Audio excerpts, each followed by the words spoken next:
बेल्ट्रॉन के भी कर्मियों में ये मतलब खौफ होना चाहिए कि अगर वो ज़्यादा मतलब इसमें कुछ भ्रष्टाचार करने की कोशिश करते हैं, किसी को फ़ोन करते हैं, मुँह मियाँ मिट्ठू बनते हैं कि हमने गांधी मैदान में ये दे दिया, इतनों को दे दिया।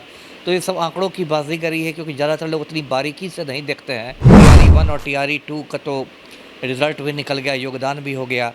TRE 3 की परीक्षा भी हुई थी, लेकिन उसमें पहली बार तो पेपर ही रद्द हो गया था। एक तो अभ्यर्थियों का ये कहना है कि बेल्ट्रॉन को दिया गया है OMR सीटों को अपलोड करने का जिम्मा। तो ये जो बेल्ट्रॉन है, ये बिहार सरकार की एजेंसी है और ये पूर्व में कुछ विवादों से घिरी रही है। कई बार ऐसा हुआ है कि बेल्ट्रॉन को दिया गया है तो फिर बेल्ट्रॉन के कर्मियों ने अभ्यर्थियों को फ़ोन करके पैसे मांगने शुरू कर दिए हैं। मतलब ऐसी शिकायतें आई हैं। बीपीएससी TRE 3 को लेकर देखिए अभ्यर्थियों में तो आक्रोश था ही, कई सारी मांगे तो कर ही रहे थे, लेकिन अब जाकर जिस तरीके से OMR जारी करने की बातें कही जा रही और कहा जा रहा है कि बेल्ट्रॉन के द्वारा OMR जारी होगा, इसको लेकर अभ्यर्थियों में और ज्यादा आक्रोश बढ़ गया है। अभ्यर्थी जिस तरीके से वन कैंडिडेट वन रिजल्ट के साथ अनेकों मुद्दे पर लगातार संघर्ष कर रहे हैं, जिस तरीके से आंदोलन करने की बातें कर रहे थे, इसको लेकर देखिए तिथि भी तय हो गई है। कल बीपीएससी आयोग के बाहर तमाम अभ्यर्थियों के साथ छात्र नेता दिखेंगे और कहीं ना कहीं कई सारी मांगों को लेकर जो थर्ड फेज की बहाली से जुड़ा है उसको लेकर कहीं ना कहीं संघर्ष लड़ते नजर आएंगे। हमारे साथ बात करने के लिए बिहार के पूर्व आईपीएस अमिताभ कुमार दास हैं, जुड़ेंगे। बात करें अमिताभ दास जी, कैसे देख रहे हैं? मुद्दा काफी गर्म है, TRE 3 का मामला है, लगातार आप अभ्यर्थियों के हित में अपनी बातें रखते रहते हैं, ऐसे में जिस तरीके से मांगे हो रही है, OMR जारी करने की बातें की जा रही है, इसको कैसे देखिए, दर्शकों को मैं बताऊं कि कल यानी 12 अगस्त को सुबह 11:30 बजे ये पटना के बेली रोड पर जो BPSC का मतलब मुख्यालय है बिहार लोक सेवा आयोग का, उसके बाहर अभ्यर्थियों का प्रदर्शन रखा गया है। अभी मैं एक छात्र नेता हैं, दिलीप हैं, तो मैं उन्हीं का देख रहा था वीडियो और उन्होंने कहा है कि लोग प्रदर्शन में आएँ और ये अच्छी बात है कि उन्होंने कहा कि प्रदर्शन जो होगा वो शांतिपूर्ण प्रदर्शन होगा, तो ये अच्छी चीज़ है। अब देखिए, मैं दर्शकों को बताता हूँ, ये TRE 1 और TRE 2 का तो रिज़ल्ट भी निकल गया, योगदान भी हो गया। TRE 3 की परीक्षा भी हुई थी, लेकिन उसमें पहली बार तो पेपर ही रद्द हो गया था। हज़ारीबाग में लगभग 250 लड़के लड़कियां पकड़ा गए थे सॉल्वर गैंग के साथ। उसके बाद फिर उसकी पुनर्परीक्षा हुई है और अब उसका रिजल्ट आने की संभावना है निकट भविष्य में। तो देखिए, अभ्यर्थियों की 4-5 महत्वपूर्ण मांगे हैं। एक तो अभ्यर्थियों का ये कहना है कि बेल्ट्रॉन को दिया गया है OMR सीटों को अपलोड करने का जिम्मा।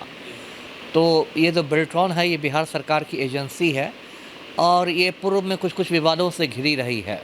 मतलब कई बार ऐसा हुआ है कि बेल्ट्रॉन को दिया गया है तो फिर बेल्ट्रॉन के कर्मियों ने अभ्यर्थियों को फ़ोन करके पैसे मांगने शुरू कर दिए हैं। मतलब ऐसी शिकायतें आई हैं। तो एक तो इसका विरोध हो रहा है कि बेल्ट्रॉन को ये लोग कह रहे हैं कि एक विवादित एजेंसी है और दागी एजेंसी है और बेल्ट्रॉन के ज़रिए ये OMR शीट को अपलोड करने का काम नहीं होना चाहिए। ये एक अभ्यर्थियों की मांग है। और दूसरी मांग ये है कि देखिए, एक व्यक्ति एक रिज़ल्ट वाली मांग है।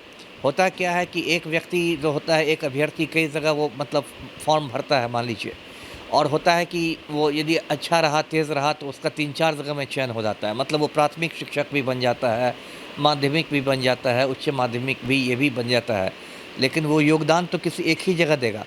तो मान लीजिए आप उसका 4 जगह आप उसका परीक्षा फल निकाल लेते हैं और योगदान वो एक जगह देगा, तो बाकी जो 3 जगह उसका परीक्षा फल निकला वो तो व्यर्थ चला गया और उन बाकी 3 जगहों में उसने किसी का हक मार लिया, किसी की जगह छीन ली। तो ये मांग बिल्कुल मतलब जायज़ है, जस्टिफाइड है, क्योंकि ये जो शिक्षकों की नियमावली में भी कहा गया है कि एक व्यक्ति का एक ही जगह होगा। यानी कि आंकड़ों की बाजीगरी इसको हम लोग हाँ, आंकड़ों की बाजीगरी जो मैं शुरू से कहता आया हूँ, ये जो पलटू राम इतना अपने मुँह मियाँ मिट्ठू बनते हैं कि हमने गांधी मैदान में ये दे दिया, इतनों को दे दिया, तो ये सब आंकड़ों की बाजीगरी है, क्योंकि ज़्यादातर लोग उतनी बारीकी से नहीं देखते हैं और ये लोग रिज़ल्ट को ही कई बार नौकरी के रूप में घोषित कर देते हैं, जबकि नौकरी उतनी ही होनी चाहिए जितनी लोगों ने भौतिक रूप से योगदान किया है ना। असली नौकरी आप वही दे रहे हैं। एक वो बात है। तीसरी मांग जो है, वो भी मांग इन लोग की जायज़ है, वो है पूरक परीक्षा फल की, सप्लीमेंट्री रिज़ल्ट की। देखिए, TRE 1-2 सब में पूरक परीक्षा फल निकला भी था, लेकिन पता नहीं TRE 3 पर मतलब सरकार ने एक तरह से लगता है जिद पकड़ ली हो कि हम पूरक परीक्षा फल नहीं निकालेंगे। पूरक परीक्षा फल तो पूरी मतलब दुनिया में उसका चलन है, कोई वो गलत चीज़ नहीं है, कोई गैर कानूनी चीज़ नहीं है सप्लीमेंट्री रिज़ल्ट निकालना। तो उस पर भी सरकार को विचार करना चाहिए। एक और जो मांग उनकी है वो भी मुझे जायज़ ही लगती है कि रिज़ल्ट के पहले जो है काउंसलिंग की मांग कर रहे हैं। उनका कहना है, अभ्यर्थियों का कहना है कि सारी परीक्षाओं में रिज़ल्ट के पहले काउंसलिंग होता है, उसके पहले डॉक्यूमेंट वेरिफ़िकेशन होता है और मतलब योगदान, उसके बाद मतलब फाइनल रिज़ल्ट निकलता है जब आपके कागज़ों का सत्यापन हो जाता है तब। और जबकि इसमें ये लोग रिज़ल्ट के बाद ये करते हैं, काउंसलिंग करते हैं। तो देखिए 2-3-4 महत्वपूर्ण मांगें हैं। मांगें तो एक तरह से मुझे लगता है सब जायज़ ही है। और बेल्ट्रॉन वाली मांग के बारे में मुझे कहना है कि देखिए वो सरकारी एजेंसी है, तो एक तरह से सरकार के भी हाथ बंधे होंगे। मान लीजिए सरकारी एजेंसी को छोड़ के आप किसी प्राइवेट एजेंसी को दे देते हैं काम, तब तो और बड़ा विवाद खड़ा होगा। तो इसलिए बेल्ट्रॉन को देना चाहिए, लेकिन बहुत सख्ती बरतनी चाहिए। और बेल्ट्रॉन के भी कर्मियों में ये मतलब खौफ होना चाहिए कि अगर वो ज़्यादा मतलब इसमें कुछ भ्रष्टाचार करने की कोशिश करते हैं, किसी को फ़ोन फ़ान करते हैं, तो मतलब पकड़े जाने पर उनको दंडित किया जा सकता है। ये खौफ रहना चाहिए। जी। रिजल्ट में देरी काफ़ी ज़्यादा हो रही है। फर्स्ट और सेकंड फेज की बहाली तो एकदम धड़ाधड़ हो गई।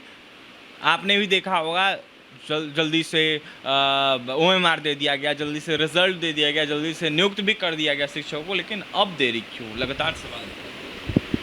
देखिए, जो मैं व्यक्तिगत रूप से महसूस करता हूँ, जब अतुल प्रसाद सर थे बीपीएससी के चेयरमैन, तो मुझे लगता है कि बीपीएससी में एक थोड़ा आप कहते हैं उसको एफिशिएंसी उसकी बढ़ गई थी।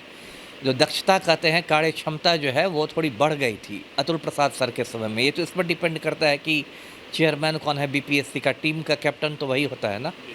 और उसके बाद अभी जो आए हैं रवि मनु भाई परमार जो आए हैं, इसमें मुझे लग रहा है कि वैसी दक्षता नहीं है बीपीएससी में। और परमार सर का मुझे कुछ आपको याद होगा कि जब पेपर लीक हुआ था टीआरई 3 का ही, और लगभग 250 लड़के लड़कियां पकड़े हुए गए थे हज़ारीबाग में, तब परमार सर ने समीक्षा बैठक करके कह दिया कि कोई ठोस साक्ष्य नहीं है।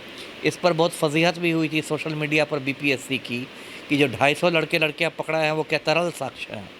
तो मुझे लगता है, मेरा व्यक्तिगत ये विचार है कि अतुल प्रसाद सर के समय जो बीपीएससी की गुणवत्ता थी, जो कार्य क्षमता में सुधार हुआ था, उसमें कहीं ना कहीं गिरावट देखी जा रही है। तो ये भी शायद एक वजह है कि टीआरई 3 का रिजल्ट जो है उसको आने में देर हो रही है। जी। देखिए, हमारे साथ बात करने के लिए बिहार के पूर्व आईपीएस अमिताभ कुमार दास थे। जिस तरीके से थर्ड फेज की बिहार में बहाली को देखते हुए रिजल्ट देना है, इससे पहले कई सारा विवाद है और विवादों पर अपनी बात रखते हैं अमिताभ दास। यह साफ कहते हुए नजर आ रहे थे कि रिजल्ट जल्द से जल्द देना चाहिए। अतुल प्रसाद की चर्चा करते हुए यह साफ कहते हुए नजर आ रहे थे कि जब अतुल प्रसाद का कार्यकाल था, जब आयोग के वो चेयरमैन थे, कहीं ना कहीं झटपट सब कुछ हुआ करता था। लेकिन जब से नए अध्यक्ष बनाए गए हैं, नए चेयरमैन बने हैं, उनके आने के बाद विवाद के साथ साथ कई सारे बयान उनके सामने निकल के आ रहे हैं, जिसके बाद उनको विवादों का सामना करना पड़ रहा है। और ऐसे में कल आंदोलन होने जा रहा है। अभ्यर्थी तमाम जो बीपीएससी टीआरई 3 में शामिल है वो आंदोलन करेंगे, अपनी कई सारी मांगों को लेकर सड़कों पर दिखेंगे। तो देखने वाली बात यह होगी, अभ्यर्थियों का वन कैंडिडेट वन रिजल्ट का मुद्दा, और ओएमआर को जिस तरीके से बेल्ट्रॉन को सौंपा गया है कि बेल्ट्रॉन एजेंसी के द्वारा जारी किया जाएगा, इन तमाम चीज़ों में बदलाव कब तक होगा देखने वाली बात होगी। सरकार सुनती है कि नहीं अभ्यर्थियों को बात को। जो भी अपडेट होगा आपके पास पहुंचाएंगे। और तमाम खबरों के लिए बने रहे हमारे साथ। कैमरे में हमारे सहयोगी विकास हैं। बहुत बहुत धन्यवाद।